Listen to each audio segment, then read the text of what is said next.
En so begin ons met die opgradering van Afrikaner site.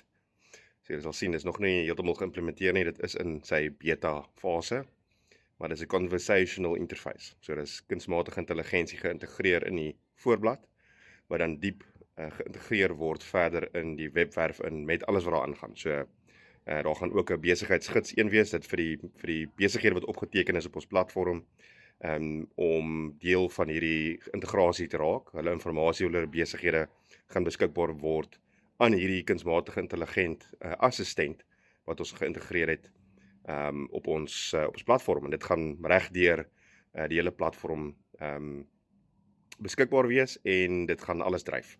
So ja, dis 'n massiewe opgradering van die platform, alhoewel kunsmatige intelligensie al in verskeie vlakke geïntegreer is in hoe dit werk.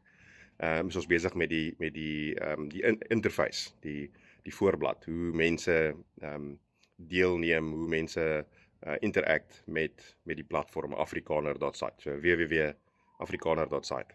So dit gaan natuurlik ook geld vir die werksportaalkomponent daarvan, hoe kunsmatige intelligensie jou CV analiseer vir jou pas met verskeie werke wat beskikbaar is, en so ook vir recruiters.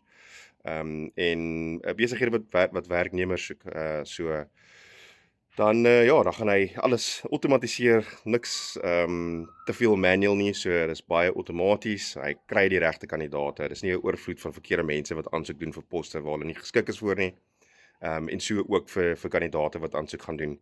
Kunsmatige intelligensie gaan daai hele proses dryf en die regte mense by die regte werke sit, regte werke vir die regte werkgewers, die regte werknemers kry. Natuurlik is die Skeduleer Facebook is ook daarop. Ons is tegnologie verskaffer van, of goedgekeur deur Meta, deur Facebook. Maar kyk uit, daar kom nog 'n verdere uitbreiding en uitrol van die ander komponente van die webtuiste. Dis nou eers op die voorblad, alhoewel dit agterin geïntegreer is baie van die nuwe opgraderings nie noodwendig beskikbaar of public facing soos die Engelse sal sê nie.